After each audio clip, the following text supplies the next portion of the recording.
XIIe, XIIIe siècle, en France et dans tout l'Occident, les animaux deviennent les acteurs de nombreux poèmes contant des aventures audacieuses et souvent comiques.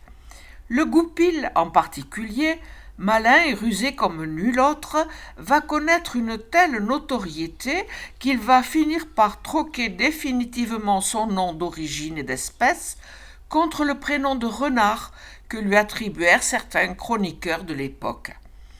Le roman de Renard comporte plus de 25 000 vers d'auteurs multiples et la plupart du temps anonymes. Seul ou en compagnie de son complice le loup Isengrin, qui le plus souvent devient sa victime, il commet sans vergogne larcène et indélicatesse, n'hésitant pas à mentir, à tromper, pour parvenir à ses fins. Un jour d'hiver, la faim le tenaillant, voici comment il s'y prit pour se nourrir et procurer pitance aux siens. Renard n'avait pas toujours le temps à souhait et ses entreprises n'étaient pas toutes également heureuses. Quand le doux temps d'été faisait place au rigoureux hiver, il était souvent à bout de provisions. Il n'avait rien à donner, rien à dépendre. Les usuriers lui faisaient défaut et il ne trouvait plus de crédit chez les marchands. Un de ces tristes jours de profonde disette, il sortit de Maupertuis, déterminé à n'y rentrer que les poches gonflées. D'abord, il se glisse entre la rivière et le bois dans une jonchère, et quand il est las de ses vaines recherches, il approche du chemin ferré, s'accroupit dans l'ornière, tendant le cou d'un et d'autre côté. Rien encore ne se présente. Dans l'espoir de quelque chance meilleure, il va se placer devant une haie sur le versant du chemin. Enfin, il entend un mouvement de roues. C'étaient des marchands qui revenaient des bords de la mer, ramenant des harengs frais, dont grâce au vent de bise qui avait soufflé toute la semaine, on avait fait pêche abondante. Leurs paniers crevaient sous le poids des anguilles et des lamproies qu'ils avaient encore achetées, chemin faisant. À la distance d'une portée d'arc, Renard reconnut aisément les lamproies et les anguilles. Son plan est bientôt fait. Il rampe sans être aperçu jusqu'au milieu du chemin. Il s'étend et se vautre, jambes écartées, dents rechignées, la langue pendante, sans mouvement et sans haleine. La voiture avance.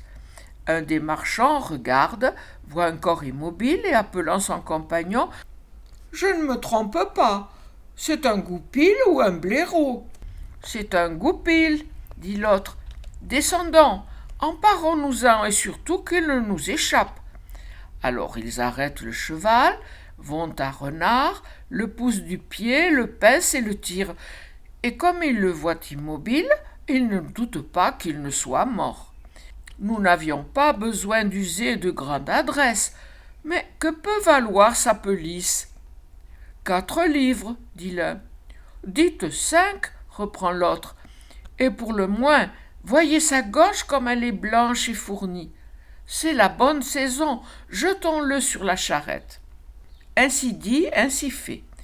On le saisit par les pieds, on le lance entre les paniers, et la voiture se remet en mouvement. Pendant qu'ils se félicitent de l'aventure et qu'ils se promettent de découdre en arrivant la robe de Renard, celui-ci ne s'en inquiète guère. Il sait qu'entre faire et dire, il y a souvent un long trajet. Sans perdre de temps, il étend la patte sur le bord d'un panier, se dresse doucement, dérange la couverture et tire à lui 2 douzaines des plus beaux harengs. Ce fut pour aviser avant tout à la grosse faim qui le travaillait. D'ailleurs, il ne se pressa pas. Peut-être même eut-il le loisir de regretter l'absence de sel, mais il n'avait pas l'intention de se contenter de si peu. Dans le panier voisin frétillaient les anguilles. Il en tira vers lui 5 à 6 des plus belles. La difficulté était de les emporter, car il n'avait plus faim. Que fait-il ? Il aperçoit dans la charrette une botte de ces ardillons d'osier qui servent à embrocher les poissons, Il en prend 2 ou 3, les passe dans la tête des anguilles, puis se roule de façon à former de ces ardillons une triple ceinture dont il rapproche les extrémités en tresse. Il s'agissait maintenant de quitter la voiture. Ce fut un jeu pour lui. Il attendit seulement que l'ornière vînt trancher sur le vert gazon pour se couler sans bruit et sans risque de laisser après lui les anguilles. Et cela fait, il aurait eu regret d'épargner un brocard au voiturier. « Dieu vous maintienne en joie, beau vendeur de poissons !» leur cria-t-il. « J'ai fait avec vous un partage de frères.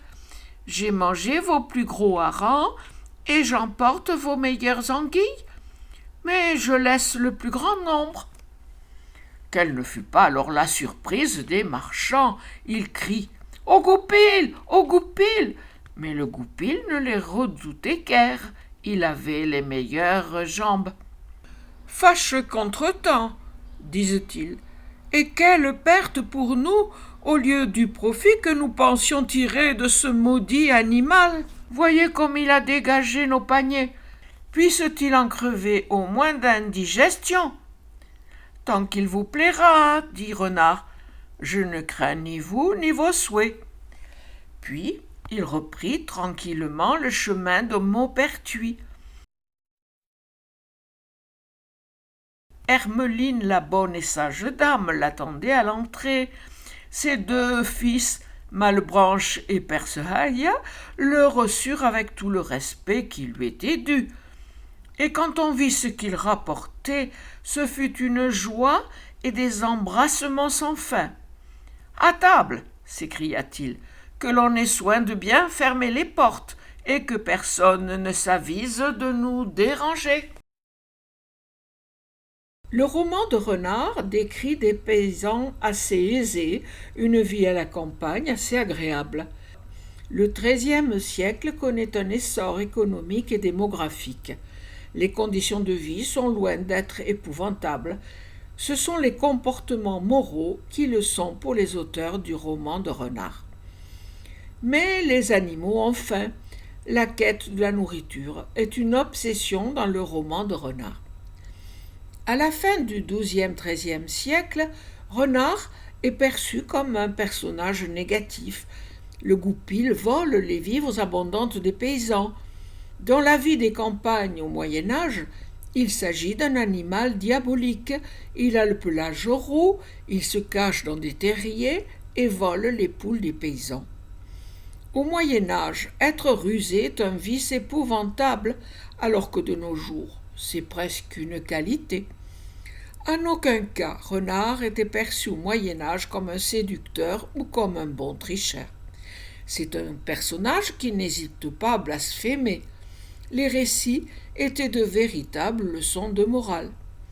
Le seul point positif dans les récits est le fait que Renard et Hermeline soient de bons parents. Cependant, les renardos se conduisent mal.